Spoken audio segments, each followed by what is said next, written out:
Telelo, Yahweh Telema, Zambalola, Telema, Zambalola, oh Yahweh Telema, Telema, Zambalola, Telema, Zambalola, Yahweh Telema, Telema, Zambalola, Telema, Zambalola, Mokonzi Telema, Telema, Zambalola, Telema, Zambalola. Tu vas prier en ce premier jour du séminaire. Tu vas demander un réveil dans ta vie. Tu vas demander un réveil dans ta famille. Tu vas demander un réveil dans ta vie spirituelle. J'aimerais que quelqu'un dédie ce séminaire à Dieu pour lui dire: Seigneur, alors que nous commençons aujourd'hui, je veux vivre un réveil dans ma propre vie. Je veux vivre un réveil des dons spirituels. Je veux vivre un réveil dans ma vie de prière, dans le prophétique. J'aimerais que quelqu'un élève sa voix et demande pendant ce séminaire que tu vives un réveil. Est-ce qu'on peut élever nos voix et prier? Tu demandes un réveil pour ta vie, pour ta famille. Là où il y a des gens qui dorment, frère, tout se cache dans les réveils. Tout se cache dans les réveils. Même le mariage se cache dans les réveils. Quelqu'un qui doit t'épouser mais qui est encore dans le sommeil, il faut demander à Dieu le réveil. Quelqu'un qui doit t'engager mais qui est encore dans le sommeil de l'occultisme, il ne peut pas t'engager. Est-ce que tu peux élever ta voix et demander le réveil? Partout où tu poses tes pieds, dans mon travail, Seigneur, qu'un feu de réveil puisse embraser ma vie au point d'affecter mon travail. Je veux vivre le réveil. Pendant ce séminaire, je veux que ma vie vive le réveil. Que le Seigneur t'embrase d'un feu qui va permettre à ta famille d'être touchée. Est-ce que tu peux prier le Seigneur ce soir? Seigneur, je veux le réveil. Seigneur, je veux le réveil. Seigneur, je veux le réveil. Le réveil dans ma vie. Le réveil dans ma classe. Le réveil dans ma famille. Demande ce réveil. Dans ta propre vie spirituelle, tu veux expérimenter Dieu différemment. Le réveil, le réveil, le réveil.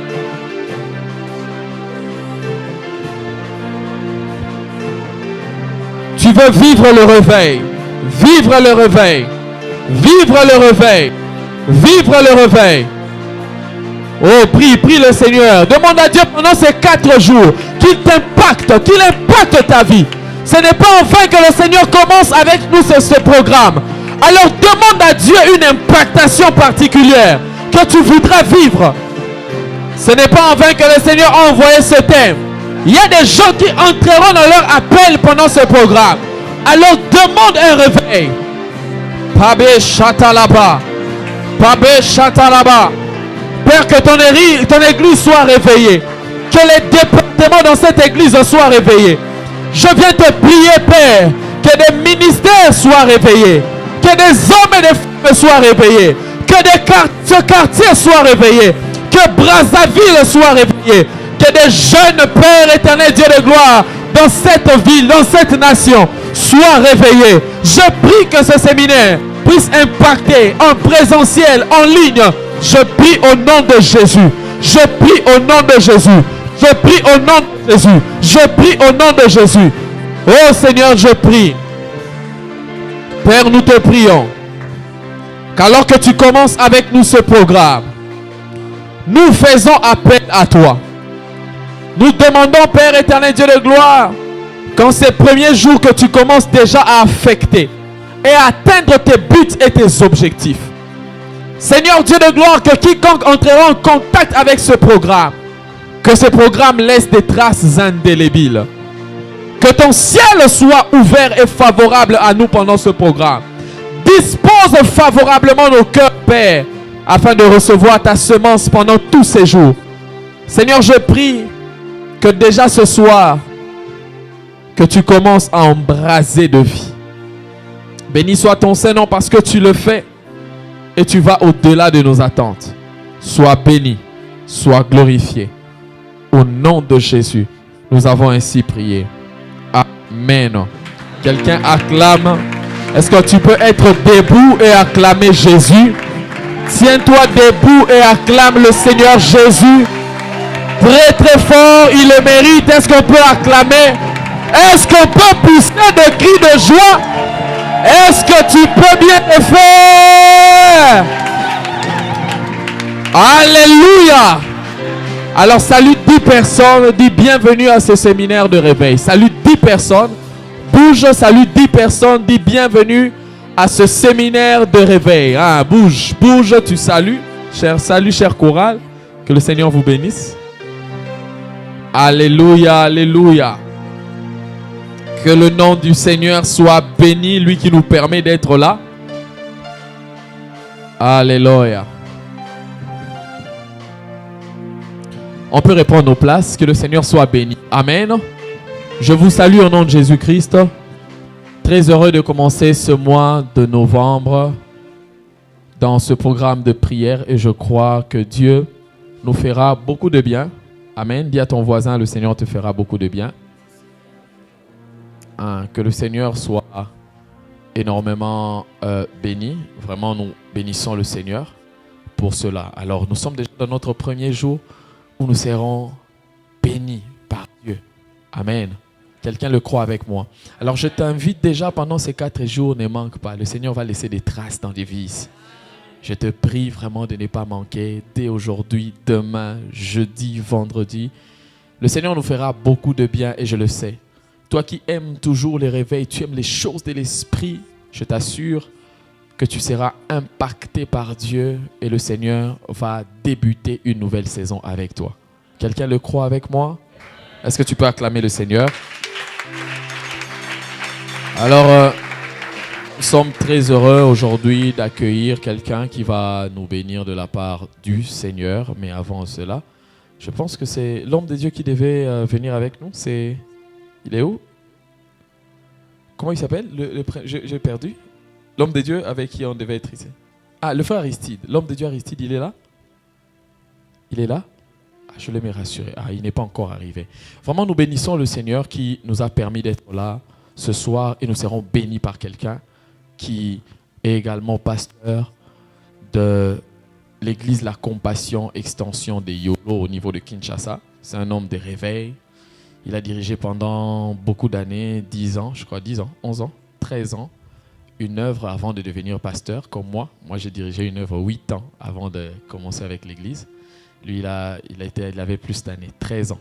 13 ans. Il a dirigé une œuvre qui émerge aujourd'hui, qu'il a laissée. Donc, nous deux, on nous a consacré le même jour. Moi, j'étais dans une œuvre également. Je devais laisser ça pour venir. Lui également devait laisser l'œuvre qu'il était en train de diriger pour venir. C'est un homme de Dieu bien avec qui nous avons fait beaucoup de missions ensemble, avec lui, avec le pasteur Marcelo. Et il est devenu également pasteur. Il est marié et père des 3 enfants, 3 petites filles. Et il est venu seul ce soir. Amen. Vraiment, il est venu seul pour me comprendre et me conforter. Amen. Et c'est lui qui va nous parler aujourd'hui. Nous allons partager la chair à 2 pendant ce programme. Dieu lui avait dit une fois que ce qu'il doit faire, il doit travailler avec moi. Alors c'était comme ça qu'on travaille ensemble. À Kinshasa, j'étais vice-président du département de l'intercession, mais également au département de délivrance, cure d'âme et délivrance. Lui était président, moi j'étais son vice-président, là-bas également. Amen. Et ce soir, le Seigneur a permis qu'il soit là. Ce n'est pas par notre proximité qu'il est là, mais c'est parce que le Seigneur l'a voulu. Et je crois qu'il va être un sujet de bénédiction. Écoute-le avec beaucoup d'attention, parce qu'il va te bénir. C'est quelqu'un que j'aime beaucoup, j'affectionne beaucoup dans le ministère. Et il va nous bénir en ce premier jour. Il s'appelle l'homme de Dieu Gisha Kingombe. Pendant qu'il s'avance Brazzaville, est-ce qu'on peut être debout et accueillir l'homme de Dieu avec des acclamations?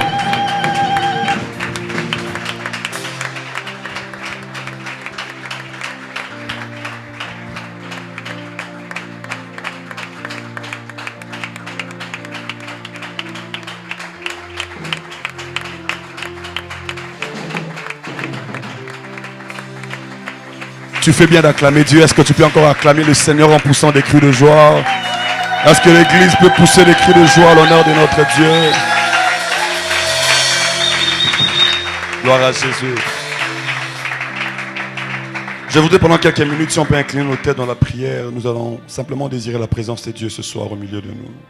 Élève ta voix, commence à dire à Dieu, nous voulons que tu remplisses ces lieux de ta présence. Au nom de Jésus, élevons nos voix et prions le Seigneur.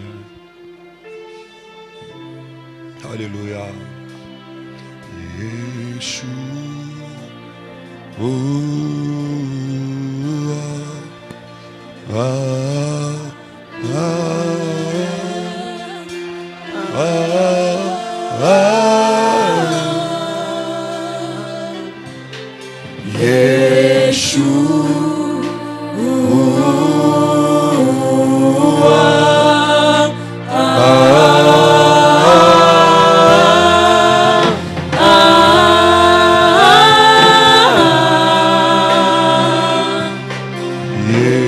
Yeshua.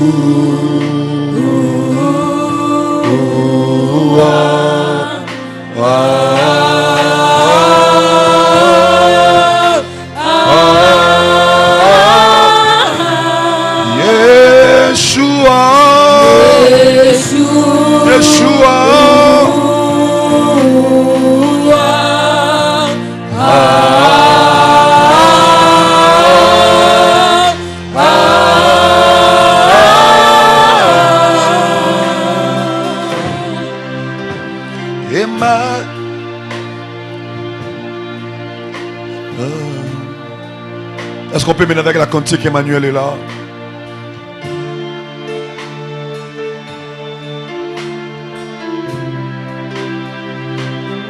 Emmanuel est là, ici présent avec nous. Emmanuel est là. Oh, la diva chambra est là, ici présent avec moi. Emmanuel est là. Oh, Emmanuel est là. Emmanuel est là, ici présent avec moi. Chantons Emmanuel est là.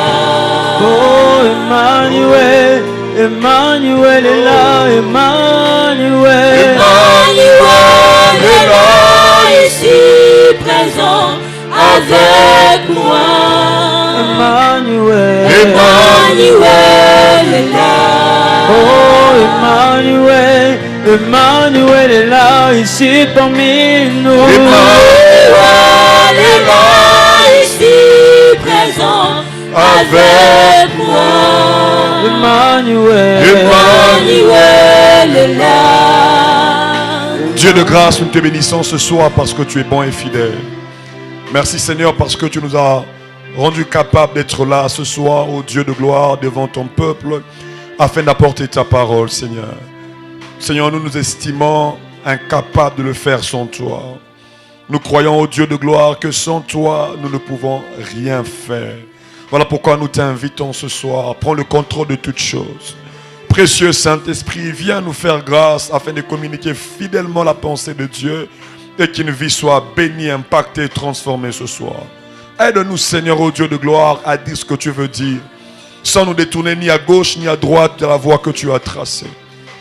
Précieux Saint-Esprit, dirige toutes choses, sature ces lieux de toi, et qu'à la fin de ce programme, Seigneur, qu'une vie soit bénie. Au nom puissant de Jésus, bénis ta parole. Ouin, Seigneur, ouin-nous, Jésus, pour le service de ce soir et de tous ces séminaires. Bénis les cultes de chaque jour. Impacte-nous par ta prière.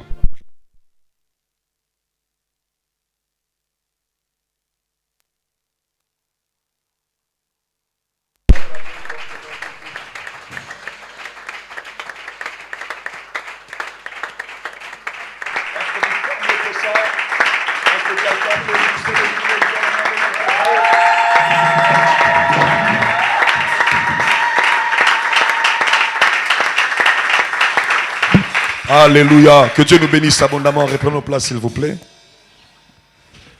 Un grand merci à la chorale. Que Dieu vous bénisse. Je dirais un grand merci à Dieu qui nous a rendus capables d'être là ce soir au milieu de vous, au milieu de nous, pour apporter la pensée de Dieu. Pour nous, ce n'est pas un privilège, mais c'est une lourde responsabilité. Et nous prions que Dieu nous fasse grâce afin qu'on communique fidèlement sa pensée. Aussi un grand merci à l'homme de Dieu, le pasteur Shekina Okamo, pour cette marque de confiance témoignant à notre égard. C'est un homme de Dieu que j'apprécie énormément. Comme il a dit, on a travaillé avec lui à l'église de Kinshasa, limité chez le pasteur Marcelo. Il était mon adjoint au département de cure d'âme et délivrance. Et en même temps, on a beaucoup travaillé dans le ministère. Et être là ce soir, c'est pour nous un grand honneur. Amen, amen. Est-ce qu'on peut acclamer et apprécier la grâce de Dieu pour notre pasteur? Aussi un grand merci à l'un de mes fils de l'église qui m'a accompagné, l'homme de Dieu qui vient. Est-ce qu'il peut se tenir debout? Est-ce qu'on peut le recevoir? Merci beaucoup. Aussi un grand merci à vous tous qui êtes là venus ce soir pour écouter la parole de Dieu au travers de nous. Est-ce que tu peux acclamer le Seigneur pour toi-même? Avant d'aller très loin dans notre message, j'aimerais qu'on se tienne debout pour honorer la parole de Dieu. Je nous propose 4 textes ce soir. Je nous propose 4 textes. Le premier, c'est dans Genèse, chapitre 1er, du 26e au 28e verset. Genèse, chapitre 1er, du 26e au 28e verset. Le deuxième, c'est dans Psaume, chapitre 32, le verset 6 et le verset 7. Psaume 32, versets 6 et 7. Troisièmement, c'est Genèse chapitre 2, nous allons lire le verset 15. Genèse chapitre 2, le verset 15. Et pour terminer, nous lirons Galates chapitre 4, le premier et le deuxième verset. Galates chapitre 4, le premier et le deuxième verset. Je commence avec la première lecture. Genèse chapitre 1, 26 à 28. Puis Dieu dit, faisons l'homme à notre image, à notre ressemblance, qu'il domine sur le poisson de la mer, sur les oiseaux du ciel et sur tous les bétails, sur toute la terre et sur tous les reptiles qui rampent sur la terre. Dieu créa l'homme à son image, il le créa à l'image de Dieu. Il le créa à l'image de Dieu, il créa l'homme et la femme. Dieu le bénit en disant, reproduisez-vous, devenez nombreux, remplissez la terre et soumettez-la, dominez sur le poisson de la mer et sur les oiseaux du ciel et sur tout animal qui se déplace sur la terre. Deuxième texte, Psaume chapitre 82, le verset 6 et 7. La Bible dit, j'avais dit, vous êtes des dieux, vous êtes tous fils du Très-Haut. Cependant, vous mourrez comme des hommes et vous tombez comme un prince quelconque. Troisième texte, Genèse chapitre 2e, nous allons lire le verset 15. La Bible dit, l'Éternel Dieu prit l'homme et le plaça dans le jardin pour le cultiver et pour le garder. Et pour terminer, Galates chapitre 4, du 1er au 2e verset. La Bible dit, voici ce que je veux dire, aussi longtemps que l'héritier est un enfant, il ne diffère en rien d'un esclave, quoiqu'il soit le maître de tout. Il est soumis à des tuteurs et à des administrateurs jusqu'au temps fixé par le Père. Est-ce qu'on peut acclamer la parole de Dieu alors que nous reprenons nos places?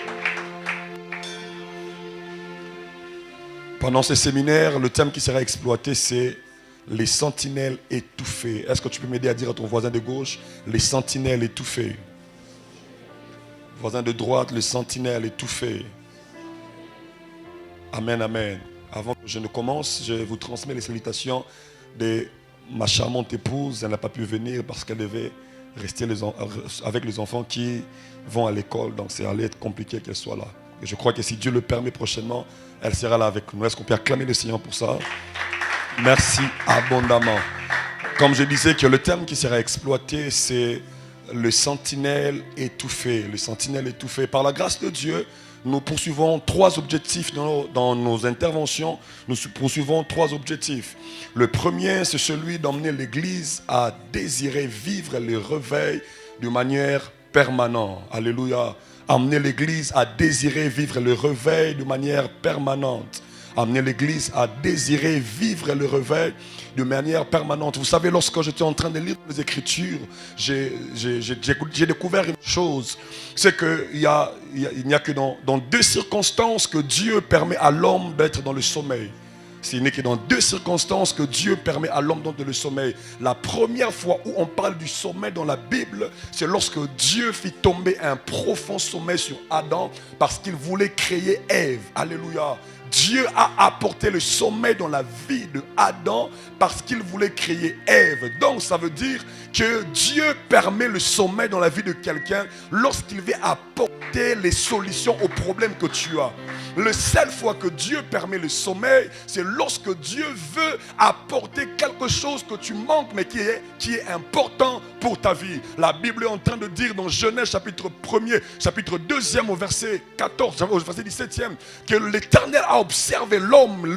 Dieu se rend compte qu'il n'était pas bon que l'homme soit seul. Alléluia. Mais ça m'étonne quelque chose que Dieu fait. Dans Genèse chapitre 1er, au verset 1er, 2e, la Bible présente comment est-ce que Dieu fait un constat. Au verset 1er, la Bible dit, et Dieu créa les cieux et la terre. Verset 2e, la terre était informe et vide et il y avait les ténèbres sur la surface de l'abîme. Mais l'Esprit de Dieu s'est mouvé au-dessus des eaux. Mais la Bible précise quelque chose. Lorsque Dieu a remarqué que la terre n'avait pas de forme et qu'elle était vide, Dieu n'a pas demandé le conseil de quelqu'un afin qu'il puisse commencer à créer. Directement au verset 3e, Dieu commence la création. Mais ça m'étonne, le même Dieu qui après chaque jour, lorsqu'il créait, concluait la journée en disant que Dieu vit que cela était bon.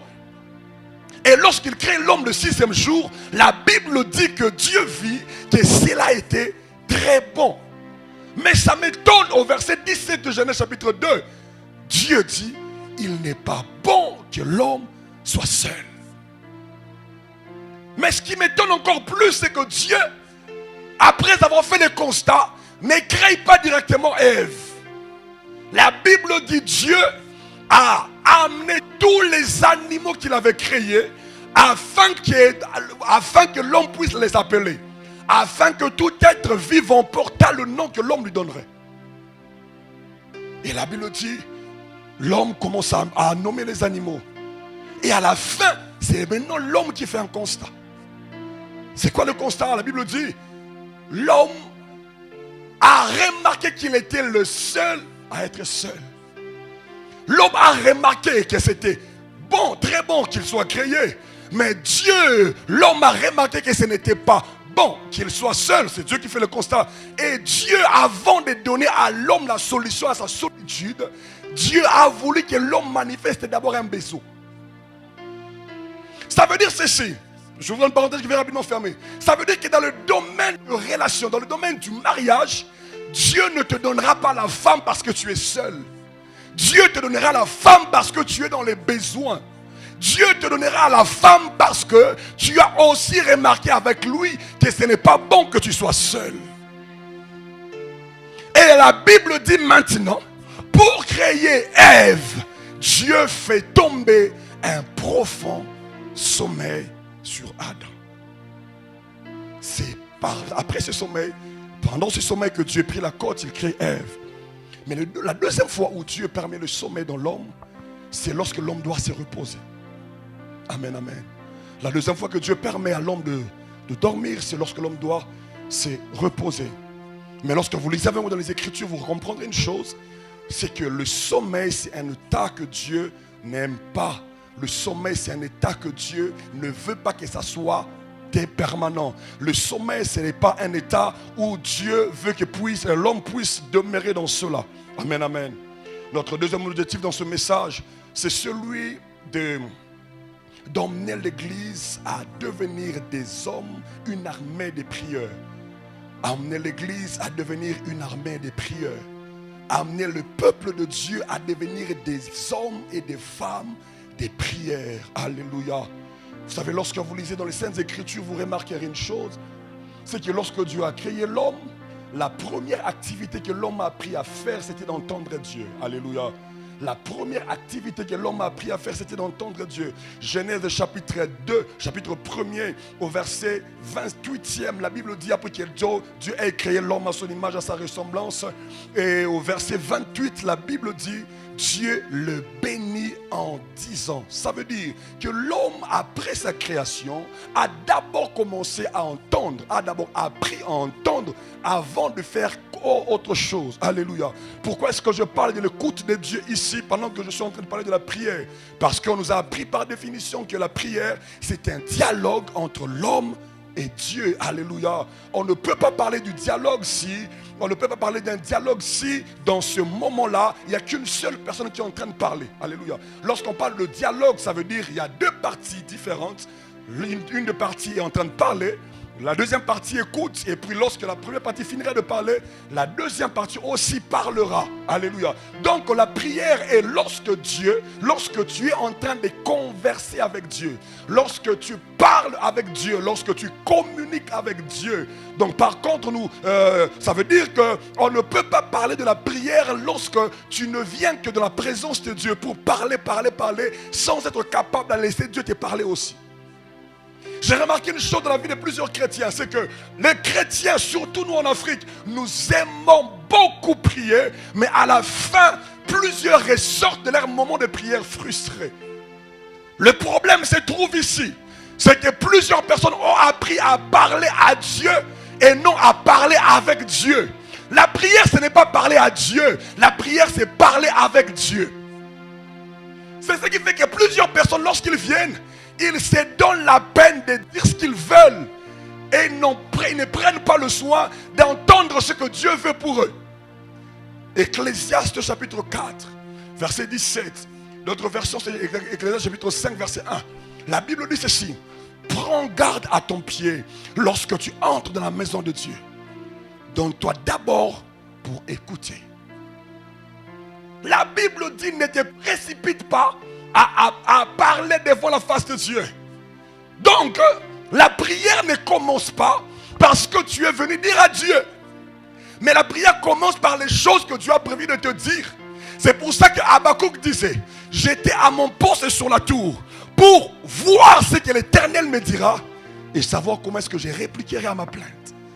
Donc Dieu, dans la prière, attend à ce que lui commence d'abord à parler avant que tu ne parles en retour. Amen, amen. Je suis très étonné de deux versets de la Bible qui parlent un peu sur la prière et la demande. Jean chapitre 16, verset 24, c'est Jésus qui parle. Il dit: jusqu'à présent, vous n'avez encore rien demandé en mon nom. Demandez et recevez afin que votre joie soit parfaite. Mais curieusement,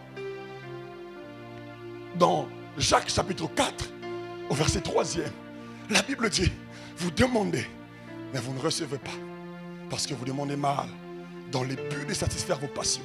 Ah, mais Seigneur, c'est toi qui as dit qu'on demande afin que notre joie soit parfaite. Mais pourquoi est-ce que tu es encore en train de dire que nous ne recevons pas parce que nous demandons mal? En réalité, ce que Dieu attend que tu nous demandes, ce n'est pas ce que tu veux, c'est ce qu'il a prévu pour toi. Ce que Dieu attend, ce n'est pas que tu lui demandes des choses qui vont plaire à ta vie. Mais ça doit être des choses qui concordent, qui coïncident avec la pensée que Dieu a tracée pour ta vie. Dieu dit à Jérémie: avant que tu ne naisses, je te connaissais. Avant que tu ne sortes du sein maternel, je t'avais établi prophète des nations. Ça veut dire que Jérémie, si tu commences à prier pour que Dieu fasse de toi un ministre, il ne le fera pas. Jérémie, lorsque tu commences à prier, tu commences à demander à Dieu de faire de toi un puissant guerrier, il ne le fera pas. Pourquoi? Parce que Dieu ne te donne pas des choses en fonction de ce que tu veux d'abord, mais c'est en fonction de ce qu'il a prévu pour toi. C'est pourquoi il est écrit dans le livre de Psaumes que ceux qui comptent sur l'Éternel trouvent dans leur cœur des chemins tout tracés.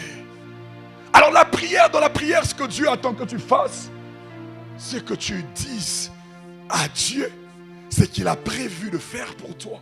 Amen, amen. J'ai lu un texte de la Bible qui m'a beaucoup enseigné sur la prière. Il y a une femme dans la Bible qui s'appelle Anne. La Bible dit qu'elle était femme d'un homme qui avait beaucoup de biens et son mari l'aimait beaucoup. Mais cette femme était stérile. Et ça fait que cette femme a essayé de tout faire pour qu'elle puisse avoir des enfants. Elle n'a pas eu des enfants. Par contre, sa rivale, Pénina, avait eu 2 enfants. Et ça faisait même que chaque fois qu'il devait aller à la maison de l'Éternel pour offrir des sacrifices, son mari lui donnait la double portion. Mais cela ne résolvait pas le problème de Anne. Et Anne continue à demander les enfants. Mais la Bible nous dit comment est-ce que Anne était en train de vouloir avoir les enfants.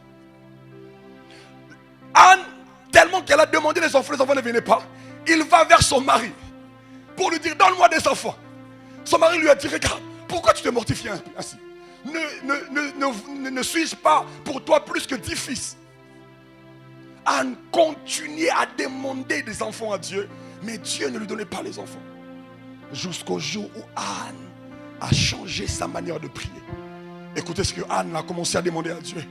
Il dit à Dieu, Seigneur, si tu me donnes un enfant mâle, je le consacrerai toute sa vie pour ton œuvre. Et le rasoir ne passera pas sur sa tête.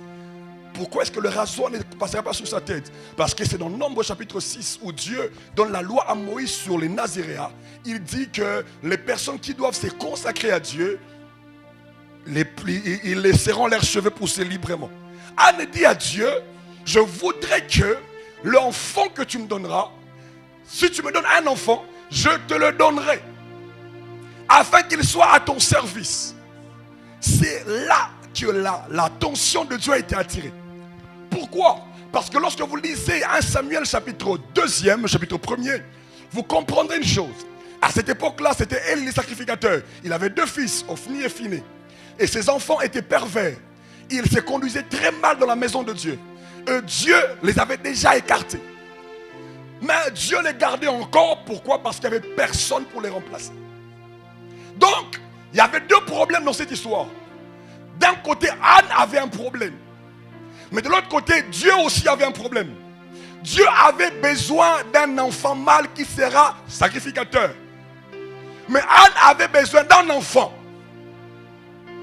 Mais Anne ayant besoin d'un enfant, Dieu ne lui donne pas d'abord un enfant. Jusqu'au jour où Anne dise à Dieu, c'est vrai que j'ai aussi besoin d'avoir des enfants. Mais je préfère d'abord satisfaire ton besoin. Si tu me donnes un enfant, je te le donnerai. Il était en fait en train de dire à Dieu, j'accepte de t'emprunter ma matrice pour porter l'enfant que tu cherches, le serviteur que tu cherches. C'est après ça que Dieu attire même l'attention du sacrificateur pour lui dire, pour voir comment est-ce qui s'est passé, comment est-ce que Anne était en train de prier. Donc lorsque Anne a prié conformément à la volonté et aux besoins actuels de Dieu, c'est alors que Dieu a délié sa matrice.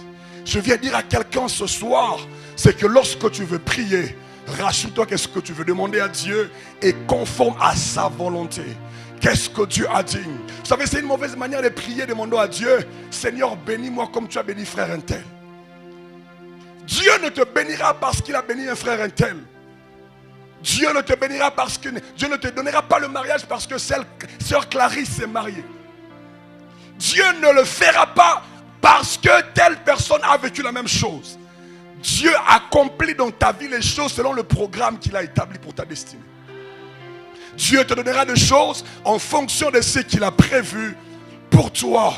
Ainsi la prière doit être faite non pas en fonction de ce que nous voulons, mais en fonction des prévisions de Dieu. Quelqu'un m'aide à dire Amen. Notre 3e et dernier objectif, c'est emmener l'Église à développer une relation personnelle avec le Saint-Esprit. Développer une relation personnelle avec le Saint-Esprit. Je ne sais pas ce qui est le cas pour vous ici à Brazzaville, mais j'ai remarqué une chose, c'est que plusieurs personnes, plusieurs chrétiens pensent que la relation avec le Saint-Esprit est importante seulement pour l'Église. Amen, amen. La relation avec le Saint-Esprit est importante seulement lorsque nous devons faire un service. Or, m'a mis à la modération, c'est alors que je pars chercher Saint-Esprit, je vais vivre avec toi. Je dois apporter la parole demain. Saint-Esprit, je vais être avec toi. La relation avec le Saint-Esprit a commencé à exister avant même le service. Amen, amen. La relation avec le Saint-Esprit n'est pas question de ce qu'on doit faire avec Dieu, mais c'est question de ce qu'on doit être avec Dieu.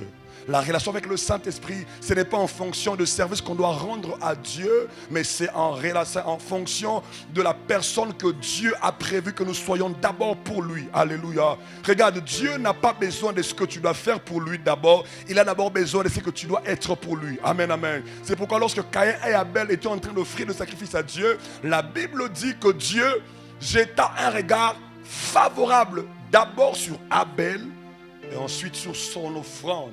Ça veut dire que la relation avec Dieu n'est pas question de ce que nous devons faire. Ce n'est pas question de ce que nous devons dire. Ce n'est pas question de ce que nous devons accomplir. Mais c'est de comment on doit vivre avec lui. Voilà pourquoi il nous a donné son esprit. Vous savez, le Saint-Esprit va au-delà de 4 coins de l'église. Vous savez qu'il y a un homme dans la Bible. Je bénis Dieu pour le modérateur qui a cité. Un homme de la Bible parlant de lui, de la relation qu'il avait avec l'Esprit de Dieu, mais ça n'avait d'abord rien à voir avec le service religieux. Il s'agit de Daniel. Il était premier ministre dans un pays. Dans ce pays, ils étaient même en captivité. Mais la Bible dit les niveaux d'esprit qu'il y avait en lui permettaient à ce que toutes les questions difficiles du pays soient résolues. Amen, amen. Ça veut dire que si nous voulons devenir une église efficace, on doit arrêter d'appeler le Saint-Esprit d'être avec nous seulement pendant les cultes. C'est par contre, d'ailleurs, je dirais même que c'est encore plus en dehors de l'église que notre relation avec le Saint-Esprit doit devenir plus forte. Daniel n'est pas devenu premier ministre parce qu'il parlait en langue. Daniel n'est pas devenu premier ministre parce qu'il était capable de guérir les malades. C'est parce que l'Esprit de Dieu mettait en lui un esprit, lui donnait une intelligence supérieure. La Bible dit dans Job chapitre 32, le verset 8e, en réalité, dans l'homme, c'est l'Esprit. Et il ajoute, les souffles du Tout-Puissant qui lui donne l'intelligence. Donc Dieu a donné à l'homme le Saint-Esprit pour que l'Esprit lui rende intelligent. Dieu a donné d'abord à l'homme là son esprit afin que celui-ci l'aide à accomplir la mission que Dieu lui a donnée. Le Saint-Esprit dans notre vie ne vient pas d'abord pour que nous puissions seulement se limiter à ce qu'on fait à l'église. Du reste, Papa Shekina, vous avez combien de cultes ici par semaine? 3 cultes par semaine. Chaque culte a 2 heures du temps. Ça fait que sur 7 jours de la semaine, et chaque journée à 24 heures, l'église ne te prend que 6 heures. Par semaine, 6 heures seulement. Ça veut dire que là, 98% de ton temps, tu les passes en dehors de l'église. Donc l'impact de ta vie, ce ne sera pas de ce que tu fais avec l'esprit à l'église. Mais ça sera parce que l'esprit que tu as reçu à l'église te rend capable de faire en dehors de l'église. Vous savez que Joseph est devenu gouverneur, premier ministre en Égypte, non pas parce qu'il est resté avec ses dons spirituels dans la maison de son père. C'est quand il était capable de résoudre les problèmes de ceux du monde que son nom a été élevé. Le problème avec nous, église, actuellement, c'est quoi? C'est que nous nous limitons à chauffer nos mains ici. Nous nous limitons à rechercher les shababa ici. Nous nous limitons à chercher les prophéties et les paroles de connaissance ici. Dieu nous donne l'esprit pour qu'on impacte le monde. Dieu nous donne son esprit pour que tu deviennes meilleur et excellent dans ton domaine d'activité. Papa Shekina, lui, il a besoin de l'esprit parce qu'il est appelé à être pasteur. Il doit avoir l'esprit de Dieu pour te montrer le chemin du ciel. Mais toi aussi, chacun de nous a une mission bien précise que Dieu lui a donnée. Et dans ta mission, dans ton appel, dans ton domaine d'activité, tu as aussi besoin de l'esprit de Dieu pour être un bon médecin. Tu as besoin de l'esprit de Dieu pour être un bon docteur, pour être un bon avocat. Tu as besoin de l'esprit de Dieu pour développer le potentiel que tu as reçu de Dieu afin que le monde voie Dieu au travers de ce que tu fais avec lui. Remarquez bien, dans Genèse chapitre 2, lorsque Dieu crée l'homme, la Bible dit il a pris la poussière de la terre, il a donné la forme et il a soufflé dans ses narines un souffle de vie. C'est Job qui nous explique que le souffle que Dieu a soufflé, c'était l'esprit qui mettait en lui. Et lorsque vous descendez un peu au verset 15e, c'est là maintenant que Dieu donne un travail à l'homme.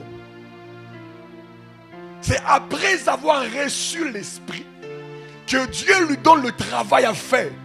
Comme pour dire que c'est l'esprit qui t'aidera à accomplir le travail que Dieu t'a confié.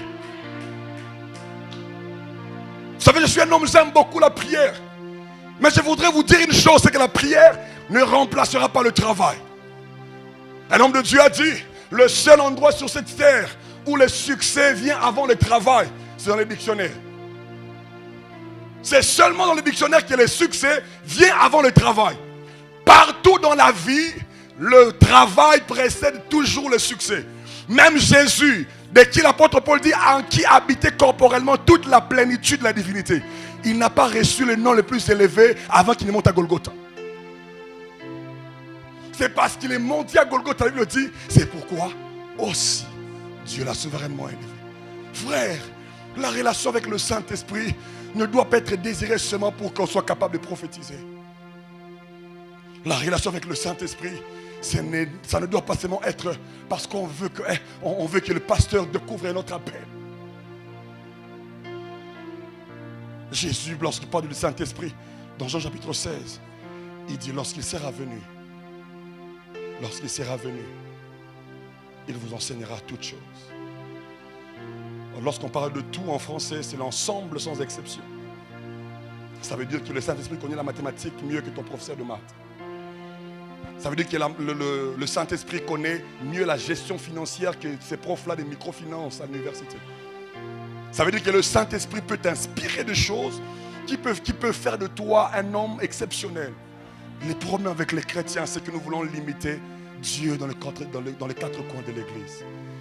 Lorsqu'on limite Dieu dans les quatre coins de l'église, c'est compliqué. Vous savez, même Dieu, c'est vrai qu'il avait placé l'homme dans les jardins. Amen. Dieu avait placé l'homme dans les jardins. Mais lisez, il n'avait pas créé le jardin. Il a créé le monde et il a planté un jardin où il a donné à l'homme la responsabilité de cultiver et de garder. Amen, amen. Donc Dieu crée l'ensemble, mais il appelle à chacun pour une mission particulière dans un domaine bien précis. Et c'est pour ça qu'il nous a donné son esprit, afin que l'esprit nous aide à vivre le plan et le projet de Dieu pour nous. Quelqu'un m'aide à dire Amen. Et lorsque nous lisons dans les Saintes Écritures par rapport à notre thème, la Bible dit que Dieu, notre thème comme on l'a dit, c'est les sentinelles étouffées. Quand le pasteur Shekinah m'a donné ces thèmes, j'étais en train de réfléchir par rapport à ça. Je me suis rendu compte que c'est un thème très important pour notre temps, pour notre génération. Amen, amen. Quand on parle des sentinelles, selon les dictionnaires, c'est quelqu'un qu'on met à la garde.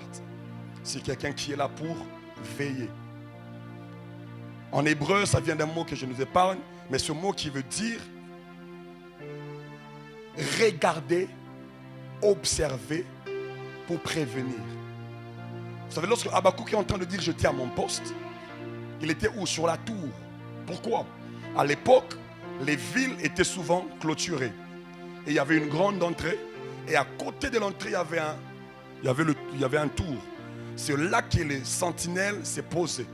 Ils avaient pour mission d'observer ce qui se passe à l'extérieur de la ville afin d'apporter les informations dans la ville pour le permettre de savoir comment, en cas de problème, défendre les intérêts de la ville. Donc la sentinelle, c'est quelqu'un qui non seulement doit garder, mais c'est aussi quelqu'un qui doit observer les mouvements de l'ennemi et avertir ceux qui sont dans la maison afin qu'ils sachent comment préserver et protéger la ville des ennemis. La sentinelle, c'est une personne que Dieu élève pour qu'il devienne gardien. pour qu'ils deviennent défendeurs des intérêts de Dieu. La sentinelle, ce n'est pas seulement quelqu'un qui ne dort pas la nuit, qui reste dehors. C'est d'abord quelqu'un qui est capable de mettre en sécurité la ville. Dans Ézéchiel, Dieu dit, je cherche un homme qui se tienne à la brèche. Pourquoi? Afin que la ville ne soit pas percée. Donc la sentinelle, c'est une personne que Dieu établit pour veiller sur la sécurité de la ville. Alléluia. Et mais lorsque nous lisons avec vous le texte que nous avons lu de Psaume chapitre 82, le verset 7 et 8, c'est un texte qui me fait toujours très mal. La Bible dit ceci, c'est Dieu qui parle. Il dit, j'avais dit, vous êtes des dieux. Vous êtes tous fils du Très-Haut. Verset 7e. Cependant, vous mourrez comme des hommes. Vous savez, quand j'ai lu ces textes pour la première fois, j'étais très étonné. C'est Dieu qui parle, il dit que j'avais dit vous êtes des dieux. Là, il parle aux hommes. Parce que dans Genèse chapitre 1, verset 26, la Bible dit, Dieu dit faisons l'homme. Dieu n'a pas dit faisons Dieu. Il a dit faisons l'homme. Mais dans Psaume 82, verset 7, Dieu s'étonne de ce que l'homme meurt comme un homme. Seigneur, pourquoi est-ce que ça t'étonne? Dieu a dit faisons l'homme, mais lorsque l'homme commence à mourir comme l'homme, Dieu s'étonne. J'ai essayé de poser la question à ma Bible. Pourquoi est-ce que ça étonne au créateur de l'homme que lui-même a dit de créer étant homme, commence à mourir comme un homme? La Bible me répond dans Genèse chapitre 1 au verset 26 que nous avons lu. La Bible dit ceci. Puis Dieu dit, faisons l'homme à notre image et selon notre ressemblance. Qu'est-ce que ça veut dire? Le mot image, selon le dictionnaire français, c'est la représentation de quelque chose ou d'une personne par un objet ou par un instrument quelconque. Et lorsqu'on parle de ressemblance, les dictionnaires français disent c'est la conformité. Donc lorsque Dieu crée l'homme pour qu'il soit son image et sa ressemblance, Dieu a créé l'homme exactement comme lui afin qu'il les représente sur la terre. C'est là maintenant que lorsque Dieu remarque que l'homme ne vit pas comme lui, il commence à vivre comme ceux de la terre, Dieu s'étonne. Il dit non, tu n'es pas appelé à vivre comme l'homme. Tu es appelé à reproduire Dieu, mais sur la terre. Matthieu chapitre 6, Jésus apprend à prier à ses disciples. À partir du verset 10e, je pense, il dit, lorsque vous priez, dites que ta volonté soit faite sur la terre comme au ciel. Ça veut dire Dieu voulait que les hommes vivant sur la terre reproduisent exactement les modèles des choses que Dieu a faites depuis le ciel. Lorsque Moïse devait construire le tabernacle, Dieu a insisté sur cette phrase. Tu construiras le tabernacle selon les modèles que tu as vus sur la montagne. Vous savez, lorsque tu commences à vivre sur la terre selon les modèles du ciel, tu n'auras pas besoin de prier pour que la gloire de Dieu vienne. La gloire de Dieu vient automatiquement là où le modèle du ciel est représenté sur la terre. Moïse n'a pas prié après avoir construit le tabernacle, n'a pas prié pour que la gloire de Dieu vienne. Il avait tellement obéi au principe de ce qu'il avait vu sur la montagne que lorsqu'il a reproduit le modèle, la gloire est venue automatiquement. La Bible parle même de Salomon. Lorsqu'il a construit le tabernacle, il n'a pas demandé à Dieu que la gloire descende. La prière qu'il a faite dans 2 Chroniques chapitre 7, il a demandé seulement à Dieu que Dieu fasse à ce que cette maison soit sa demeure. Et que lorsque le peuple priera là-bas, que Dieu exauce la prière. Et même lorsque le peuple ira en captivité, s'il prie en direction de Jérusalem, que Dieu exauce. Salomon n'a pas demandé à Dieu de libérer la gloire. Mais tellement qu'il avait reproduit les modèles, la gloire s'est invitée soi-même. Mon frère, ma soeur, c'est ça le problème que nous avons parfois. Nous voulons vivre la gloire de Dieu, mais on ne reproduit pas les modèles qui attirent la gloire sur la terre. Nous voulons que la gloire de Dieu éclate en nous, mais on ne reproduit pas le modèle qui attire la gloire. Jésus pouvait dire de lui-même, il a dit, le Fils ne sait rien faire si ce n'est ce qu'il voit faire au Père. Ça veut dire, toutes les fois que Jésus a guéri un malade, il a vu le modèle au ciel et il a reproduit. Tabitha est morte. On envoie appeler Pierre. Lorsque Pierre est venu, qu'est-ce que Pierre a fait? Il a reproduit les modèles qu'il avait vu Jésus faire. Marc au chapitre 5. Jésus prend avec lui Pierre, Jacques et Jean. Il les emmène dans la maison de Jairus, où sa fille était morte. Quand ils arrivent dans la maison, il y avait beaucoup de bruit. Qu'est-ce que Jésus a fait? Il a chassé tout ce qui était dans la maison. Lorsque Pierre arrive dans la maison de Tabitha, il chasse tout ce qui était dans la maison qui pleurait. Et après ça, qu'est-ce que Pierre a fait? La Bible dit que Pierre s'est détourné du corps. Ça veut dire qu'il a donné le dos au corps, il a commencé à invoquer Dieu. Il a eu ça de qui? Jésus devant la tombe de Lazare. Avant de s'adresser à Lazare, il a dit, Père, je te rends grâce de ce que tu m'exauces toujours. Quand il a reproduit les modèles qu'il avait vus chez Jésus, Tabitha ne pouvait bien ressusciter. C'est ça le problème. Quand on regarde, quand tu veux que la gloire de Dieu vienne dans ton travail, cherche à savoir comment est-ce que Dieu a prévu que sa gloire se manifeste dans le travail. Tu as remarqué que tu es marié, que ton mari commence à devenir infidèle. Pourquoi? Parce qu'il suit des jupons à l'extérieur. Toi, n'aimais pas des courtes jupes. Cherche dans les Écritures qu'est-ce qui attire l'homme. Ma soeur, ce n'est pas les make-up qui attirent les mariages. Ma soeur, ce ne sont pas les courtes jupes qui te donneront le mariage. Quel est le modèle que Dieu a établi pour avoir ces choses? La gloire de Dieu respecte toujours le modèle conçu par Dieu.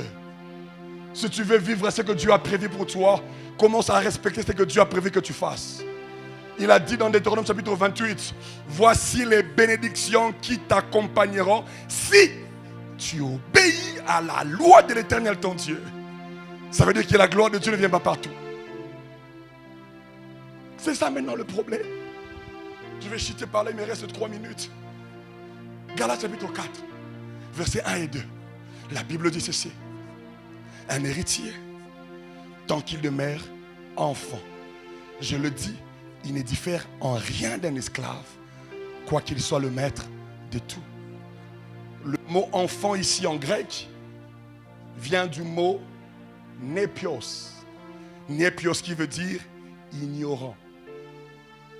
Donc ça veut dire, tant qu'un héritier est ignorant, il ne diffère en rien d'un esclave, quoi qu'il soit le maître de tout. Ma soeur, le mariage que tu cherches, mon frère, le travail que tu cherches, ou même église, le revêt qu'on recherche, Dieu l'a déjà mis à notre disposition. Mais tant qu'on est ignorant, ça ne se manifestera jamais. Voilà pourquoi Dieu a inspiré à son serviteur de parler sur les sentinelles étouffées. Lorsque la sentinelle commence à dormir, la ville devient en insécurité. Et si la ville est en insécurité, même son peuple est en insécurité. Et si le peuple est en insécurité, c'est que même le roi est en danger.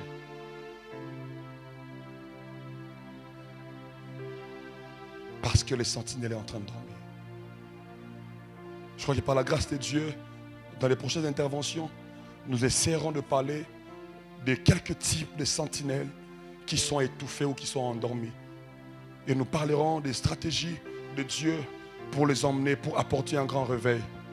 Et je crois par la grâce de Dieu, dimanche, nous parlerons de parents et prophètes, frères et sœurs et sentinelles. Frères, sœurs et sentinelles. Pourquoi? Parce que Dieu, depuis la première fois depuis la création, quand il a créé l'homme, il avait d'abord créé l'homme pour qu'il devienne sentinelle. Nous avons lu ça dans Genèse chapitre 2.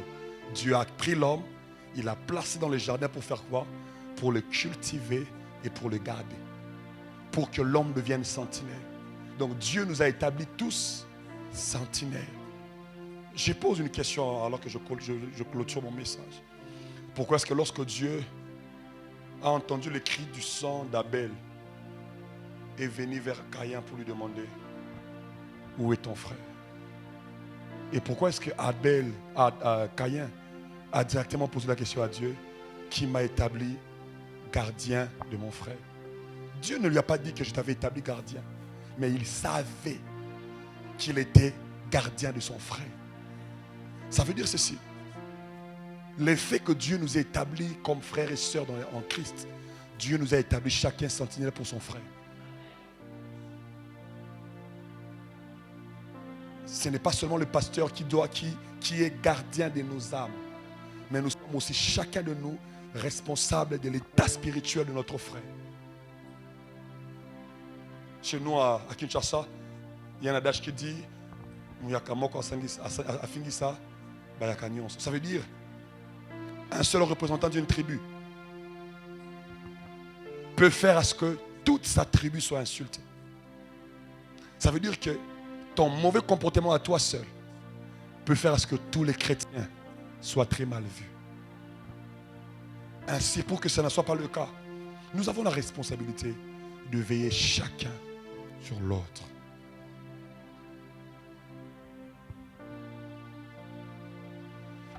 Être frère de quelqu'un implique la responsabilité de veiller sur son salut. Être frère de quelqu'un implique la responsabilité de veiller à ce qu'il ne se perde pas. Et il y a même des récompenses que Dieu a établies, que Dieu a données pour de telles personnes. Je crois par la grâce de Dieu, on en parlera dimanche. Vous savez que Lazare n'est pas ressuscité seulement parce qu'il était ami de Jésus, mais parce qu'il a eu des merveilleuses sœurs, Marthe et Marie. Quand Lazare est tombé malade, ce n'est pas Lazare qui a envoyé des gens, c'était Lazare qui était ami de Jésus. Mais ce n'est pas Lazare qui a envoyé des gens vers Jésus. C'est Marthe et Marie qui ont envoyé des gens dire à Jésus, ton ami, celui que tu aimes, est malade.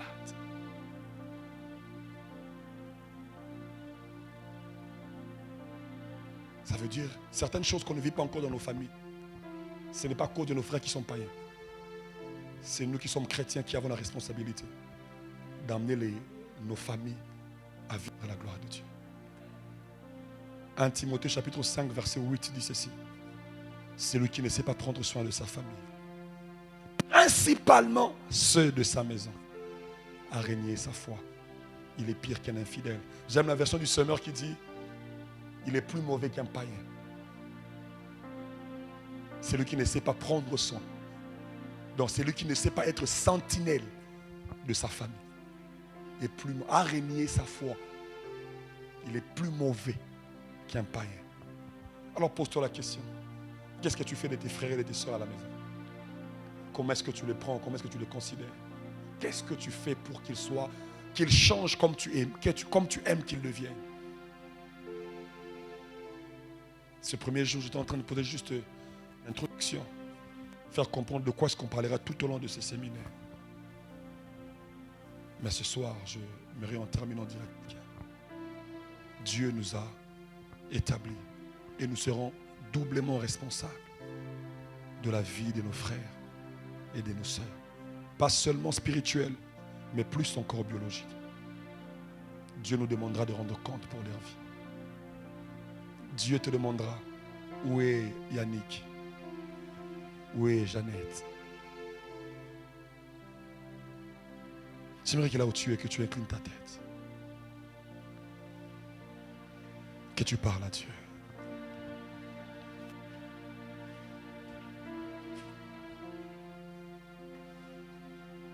Que tu parles à Dieu.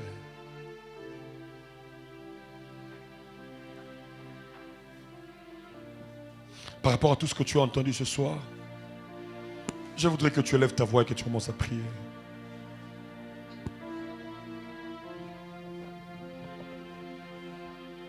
Est-ce que tu vis déjà ce que j'étais en train de dire ici? Combien de nos frères sont morts et sont allés en enfer parce que nous qui étions chrétiens, on n'a pas pris soin d'eux. Combien de nos amis sont morts et sont allés en enfer parce qu'on ne leur avait jamais parlé de Jésus. On a été des mauvais sentinelles pour eux. Combien de nos voisins sont morts et sont allés en enfer, ou même en ce moment sont en prison parce que nous, que Dieu avait établi à côté d'eux, on ne leur a pas aidé à changer de vie. J'aimerais que là où tu es, que tu commences à dire à Dieu, je veux que ça change. Je veux que ça change. Je veux que ça change. Que ça ne continue pas ainsi. Est-ce que des voix peuvent s'élever dans la salle pour prier le Seigneur et dire à Dieu, non, nous voulons que ça change désormais.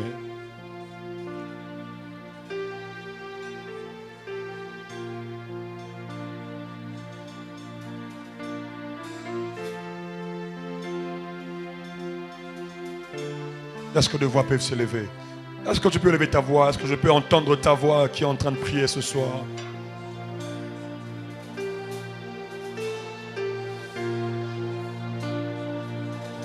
Élève ta voix. Est-ce qu'on peut enflammer ces temples de la prière? Est-ce que des prières peuvent monter devant le trône de Dieu ce soir?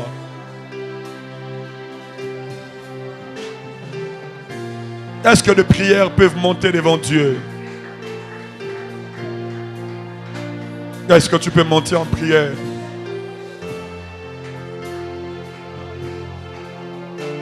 Que Dieu te bénisse, toi qui as compris et qui prie. Que Dieu te bénisse, toi qui as compris cela et que tu as commencé à prier.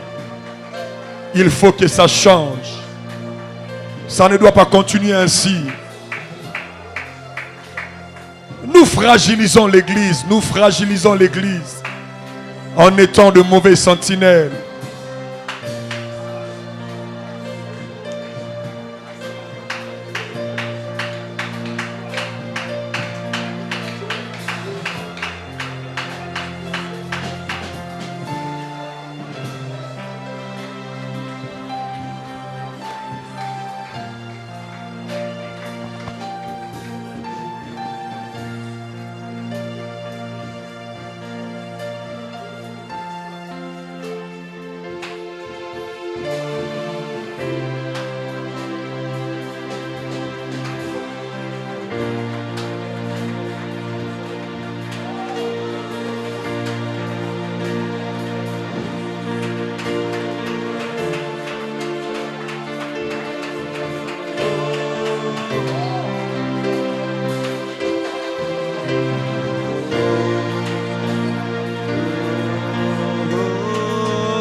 Tu m'emmènes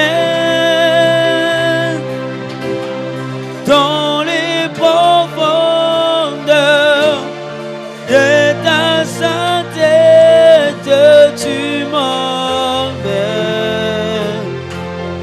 Tu m'emmènes de gloire en gloire, de gloire en gloire, de gloire en gloire.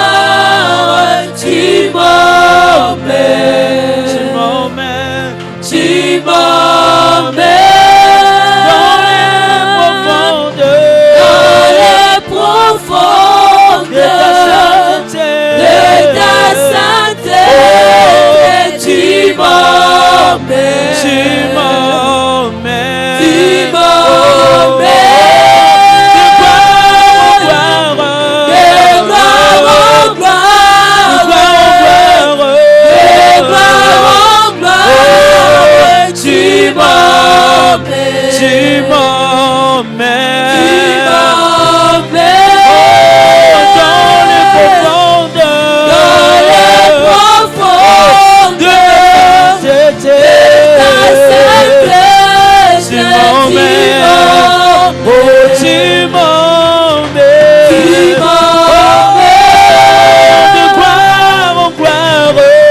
Seigneur. Jésus, oh tu m'emmènes. Tu m'emmènes. Tu m'emmènes. Tu m'emmènes. Seigneur. Oh Jésus. Jésus.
Nous te rendons grâce pour ce beau message. Merci Seigneur de ramener encore nos cœurs à toi Seigneur. Merci Seigneur ce soir parce que tu nous as parlé. Nous voulons qu'une seule chose Seigneur, te ressembler. Nous voulons qu'une seule chose Seigneur, marcher selon ta volonté Seigneur. Aide-nous Seigneur. Aide-nous Seigneur à devenir des véritables sentinelles pour nos frères, pour nos sœurs. Aide-nous à marcher selon ta volonté Seigneur. Père, je te rends grâce, je te dis merci. Merci Seigneur. Gloire à toi Seigneur. Gloire à toi, oh Seigneur.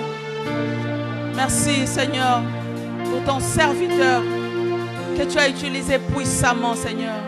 Oh Seigneur, nous avons été bénis ce soir. Tu l'as vraiment utilisé Seigneur comme un canal pur et tu lui as communiqué fidèlement ta pensée ce soir pour nous toucher Seigneur, pour ramener nos cœurs à toi Seigneur. Seigneur, nous te rendons grâce. Merci infiniment Seigneur. Merci pour tout. Sois béni, sois glorifié. Que toute la gloire te revienne pour des siècles et des siècles. Est-ce qu'on peut acclamer le Seigneur? Acclame, acclame, acclame, acclame le Seigneur. Alléluia. Gloire au Seigneur. Gloire au Seigneur. Amen. Hein? Amen. N'est-ce pas que nous avons été bénis ce soir? Ah, n'est-ce pas que nous avons été abondamment bénis ce soir? Ah, tu vas encore acclamer le Seigneur. Il est digne d'être acclamé. Donne-lui cette offrande d'acclamation. Parce qu'aujourd'hui, Dieu nous a bien nourris ce soir. Amen. Nous allons passer maintenant à notre service des offrandes. J'aime bien ce que David dit dans 2 Samuel 24, à partir du verset 24. C'est Aravna qui... David voulait offrir des holocaustes au Seigneur. Il voulait juste un espace pour mettre son autel, pour offrir des holocaustes. Et alors, Aravna lui a proposé de lui donner gratuitement tout ce qu'il fallait pour l'holocauste. Alors, j'aime la réaction de David. David dit, non, non, non, je peux pas offrir à Dieu quelque chose qui ne me coûte pas. Amen. Hein? Si je dois offrir au Seigneur, il faut que ça soit quelque chose qui me coûte. Amen. Et je pense vraiment que dans ce séminaire, pendant que nous allons commencer à offrir à notre Seigneur, nous allons vraiment lui donner une bonne offrande. Une offrande vraiment qui